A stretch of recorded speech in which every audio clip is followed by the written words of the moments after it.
আজকে আপনাদের ব্যবহার শুনলে কুত্তাও পর্যন্ত ভয় পায়। কথা বলেন ঠিক না বেটি? ব্যবহার এত নোংরা হতে পারে, এত নোংরা হতে পারে, কার্যক্রম পশুর চাইতে আরো নিকৃষ্ট হয়ে গেছে। পশুর চাইতে নিকৃষ্ট না হলে একটা মানুষ খারাপ হোক, মারা যাওয়ার পরে কবরের ভিতর থেকে তার লাশ পুরাইতে পারতো না। কথা বলেন ঠিক না? পশু হয়ে গেছে। এই জন্য মানুষ আশরাফুল মাখলুকাত, আবার মানুষ পশুর চাইতে আরো নিকৃষ্ট। এদের কথাই বলেছে যাদের চরিত্রের কাছে লাশ পর্যন্ত নিরাপদ না। বড় করে বলুন, বড় করে বলুন। তো নবীর প্রেম যদি হৃদয়ে রাখতে চান, শাহজালাল ইয়ামানী রহমাতুল্লাহ আলাইহির মতন রাখেন। নবীর প্রেম যদি রাখতে চান, আল্লামা সৈয়দ আবু সৈয়দ শাহ আমির ভান্ডারীর মতন হৃদয়ে নবীর প্রেম রাখেন। তাহলে দেখবেন আপনি দুনিয়া থেকে চলে যাওয়ার পর আপনার কদর আরো বেড়ে যাবে। টাকা যত থাকে বন্ধুর সংখ্যা বাড়ে, টাকা যখন কমে যায় বন্ধুর সংখ্যা কমে যায়। আর বেলায়েত যখন থাকবে হৃদয়ের মাঝে, রিসালাত যখন থাকবে হৃদয়ের মাঝে, তাসাউফ যখন থাকবে হৃদয়ের মধ্যে, তাসদিক যখন থাকবে হৃদয়ের মাঝে, সুফি দর্শন যখন থাকবে হৃদয়ের মাঝে, আপনি চলে যাওয়ার পরও আপনার রওজা জিন্দা থাকবে। আজ যারা উপস্থিত হয়েছেন সবাই রুহানি ফয়েজ নেওয়ার জন্য উপস্থিত হয়েছেন।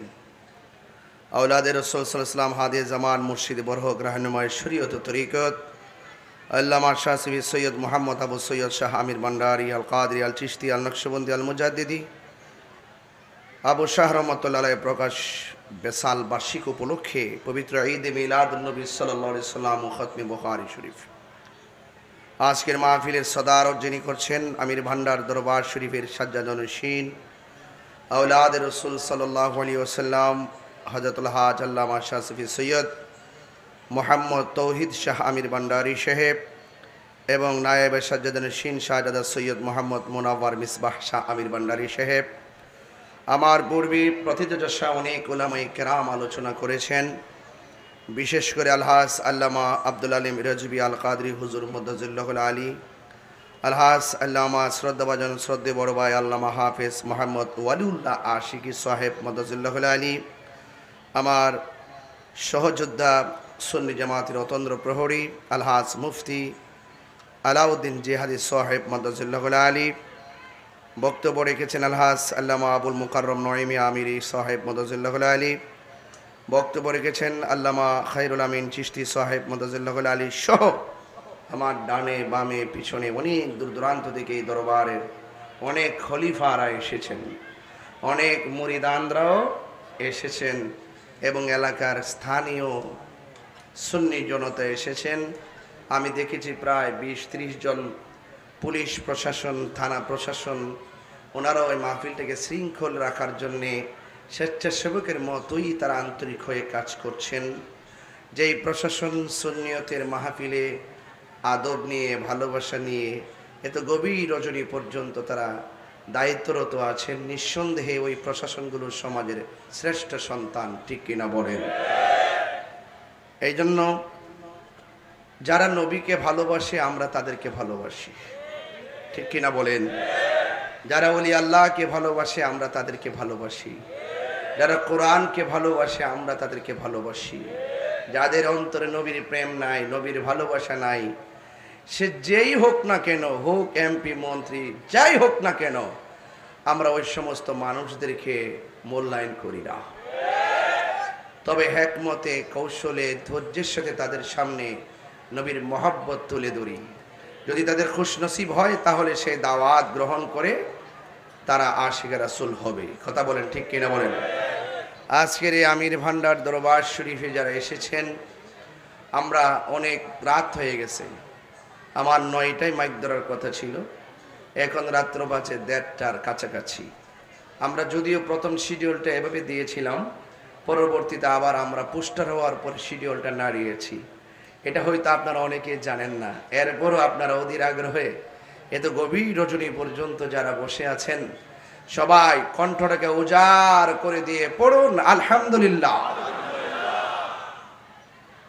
লাখ কোটি দরুদ ও সালাম ওই নবীর নূরানি কদম মোবারকে, যিনি হায়াতুন নবী, নূর ও নবী, গায়েবের খবর দেনেওয়ালা, হাসরের ময়দানে উম্মতকে তরানেওয়ালা। সেই নবীজির উম্মত হিসাবে আল্লাহ পাক আমাদের সকলকে কবুল করেছেন। এই জন্য শুকরিয়া তান আবারও পড়ি আলহামদুলিল্লাহ। ইন্তেজামিয়া কমিটির পক্ষ থেকে আমাকে বলা হয়েছে শান-ই রিসালাত সম্পর্কে আলোচনা করার জন্য। শান-ই রিসালাত বলতে আমরা বুঝি নবীজির শান, ঠিক কিনা বলেন? আর শানে বেলায়ত বলতে বুঝি আমরা ওলিদের শান, ঠিক কিনা? তো শান-ই রিসালাত নিয়ে আলোচনা করব। কিন্তু শান-ই রিসালাত আমাদের সমাজের অনেকেই রিসালাতের স্লোগান দিতে চায় না, আছে না নাই বলেন? তারা পড়ে নারে তাকবীর আল্লাহু, এরপরে নারে রিসালাত পড়ে না, ওরা লেখে দিন ইসলাম জিন্দাবাদ। কি লেখে? দিন ইসলাম জিন্দাবাদ, অথবা লেখে আল্লাহু আকবার। এইভাবে লিল্লাহি তাকবীর ইত্যাদি ইত্যাদি বলে আর কি। তো এটার সাথে আমাদের কোনো দ্বিমত নাই। কিন্তু যারা রিসালাতের স্লোগান দিতে কৃপণতা করে, শত্রুতা করে, বিদ্বেষ স্থাপন করে, ওই সমস্ত ওয়াহদানিয়াতের স্লোগানদারি যারা, এরা কখনো মোমেন হতে পারে না, ঠিক কিনা বলেন? লা ইলাহা ইল্লাল্লাহ কিয়ামত পর্যন্ত আপনি জপলে আপনি মুমিন হতে পারবেন না, যতক্ষণ না পর্যন্ত মুহাম্মদুর রাসূলুল্লাহ সাল্লাল্লাহু আলাইহি সাল্লাম না পড়বেন। There is no god but Allah, Muhammad is the messenger of Allah. আল্লাহ ছাড়া কোনো মাবুদ নাই। এই কথাটা খ্রিস্টান জানে, ইহুদিরা জানে, হিন্দুরা জানে, সবাই জানে। কিন্তু এটা যারাই জানে, যুগে যুগে প্রত্যেক নবীগণ যেই উম্মতের আমলে এসেছেন, ওই প্রত্যেক উম্মত প্রত্যেক আমলের নবীকে মানা ফরজ। তো সুতরাং যারা এই পৃথিবীতে আমরা যারা এসেছি, আমাদের কালিমাকে লা ইলাহা ইল্লাল্লাহ মুহাম্মাদুর রাসূলুল্লাহি সাল্লাল্লাহু আলাইহি ওয়াসাল্লাম। তো আমরা কিন্তু আমাদের সমাজের মধ্যে অনেক মানুষ আছে যারা ওয়াহাদানিয়াতের স্লোগান তারা পোস্টারও লেখে, মাহফিলেও প্রচার প্রসার করে, বাট রিসালাতের স্লোগানটা তারা দেয় না, ঠিক না? অথচ আমার আল্লাহ রাব্বুল আলামিন কোরআনের মধ্যে স্পষ্ট ভাষায় বলে দিয়েছেন, ওয়া রাফা'না লাকা যিকরাক। ও বন্ধু, আমি আপনার শান মানকে বাড়িয়ে দিয়েছি। আমি আল্লাহ হলাম রব্বুল আলামিন, আপনি নবী হলেন রহমাতুল্লিল। তো এখানেও আলামিন, ওখানেও আলামিন, এখানে শুধু রব, এখানে হলো রহমত। এই যে অভূতপূর্ব আল্লাহ এবং নবীর সঙ্গে যে অভূতপূর্ব প্রেমের নিদর্শন, এই বিষয়গুলো আমাদের সমাজে যারা আছেন তারা এগুলো মানতে চায় না। তো এই ধাক্কাধাক্কি আমাদের অনেক হয়েছে, এবার সংশোধনের প্রয়োজন আছে, আছে কিনা বলেন? আমরা তাদেরকে অনুরোধ করব, আপনারা শুধুমাত্র ওয়াহাদানিয়াতের স্লোগান দিয়েন না, আপনারা রিসালাতের স্লোগানও দিয়েন। ওয়াহাদানিয়াতের স্লোগান এবং রিসালাতের স্লোগান, ওয়াহাদানিয়াতের স্লোগান হলো আল্লাহু আকবার, আর রিসালাতের স্লোগান হলো ইয়া রাসূলুল্লাহ। তো এই জন্য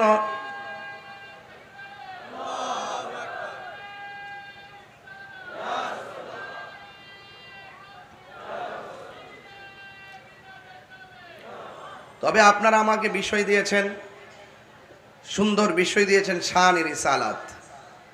এই শান-ই রিসালাত আমার নবীর শান, আমি এই অধম এই মুখে কি বলবো?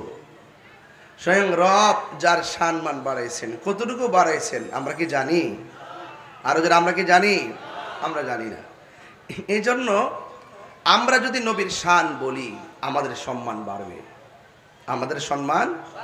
আর আমরা যদি নবীর শানের বিরোধিতা করি, তাইলে মনে রাখবেন আমরা হেয় প্রতিপন্ন হব।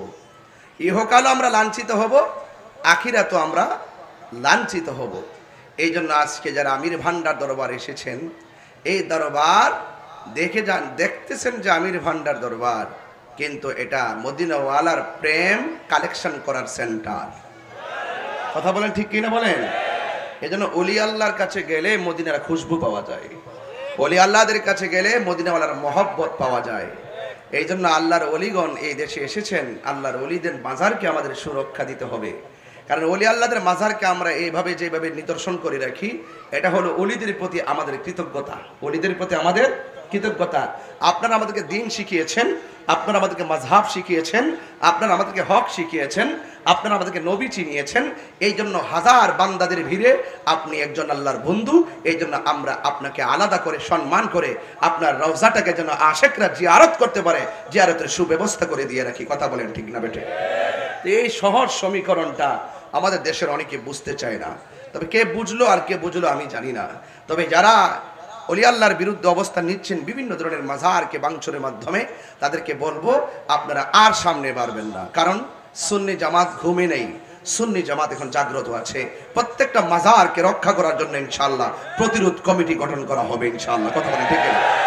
এই জন্য আপনারা অন্যায় করতে আসবেন, আমরা আপনাদেরকে সত্যের সবক দিয়ে দিব। তার মানে আপনারা বুঝবেন না যে আমরা লাঠিবাজি করব না, লাঠিয়ালগিরি করব না, আপনাদেরকে আটকায় রাখবো। আটকে রাইখা স্থানীয় প্রশাসন না আমরা প্রমাণ করে দিয়ে যাব যে আল্লাহর ওলিদের মাজারকে সুরক্ষার নেপথ্যে আমরা যে এইভাবে জিয়ারতের সুব্যবস্থা করে রাখি, এটা হারাম নয়, এটা নাজায়েজ নয়, এটা জায়েজ। কথা বলেন ঠিক না বেঠিক? এই জন্য আপনাদেরকে আসতে আপনাদেরকে অনুরোধ করব আর সামনে বাড়বেন না, আর সামনে বাড়বেন না। এই জন্য এই দেশে মসজিদ হওয়ার আগে খানকা হয়েছে, মসজিদ হওয়ার আগে কি হয়েছে? এমন এক সময় গেছে আকিকা দেওয়া যেত না, এমন এক সময় গেছে সন্তান ছেলে হলে আকিকা দেওয়া যেত না। কারণ আকিকা দিতে গেলে পশুর গলায় ছুরি চালিয়ে আল্লাহু আকবার বলতে হবে। এই আল্লাহু আকবার ধ্বনি দেওয়াটা এমন একটা কঠিন ছিল।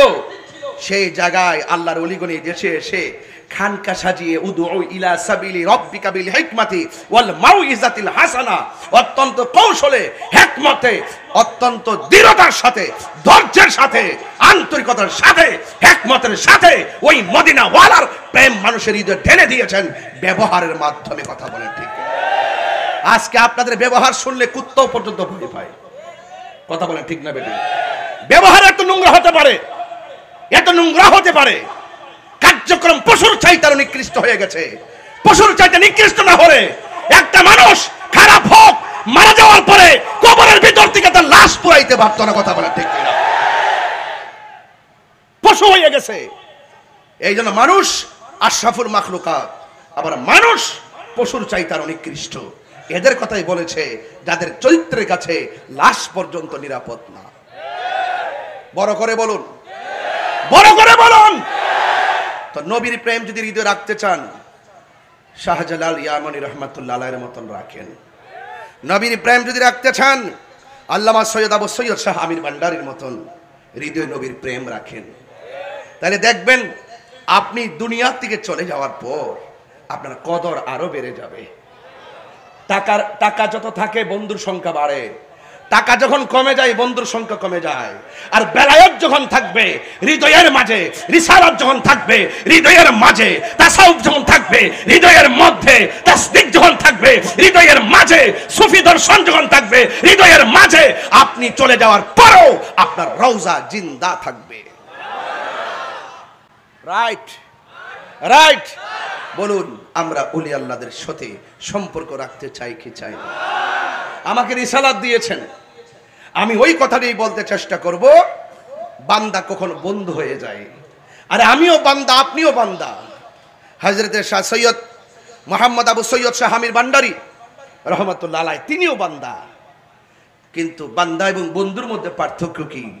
তিনি জবাব দেন, আমি আমার জীবনটাকে তুচ্ছ মনে করেছি, আমি আমার সম্পদকে তুচ্ছ মনে করেছি, আমি আমার টাকা পয়সাকে তুচ্ছ মনে করেছি, আমি আমার মুস্তাফাকে শ্রেষ্ঠ মনে করেছি। তাহলে এই যে সিলসিলা, এই যে সবক আমাদের হৃদয়ে ধারণ করা দরকার আছে কিনা? পৃথিবীর সব পায়ের নিচে ফেলে দিব, মুস্তাফাকে আমাদের হৃদয়ে সিংহাসন বানিয়ে দিব। রাজি আছে কিনা বলেন? কারা কারা রাজি আছেন দুই হাত তুলে দেখাবেন ইনশাআল্লাহ।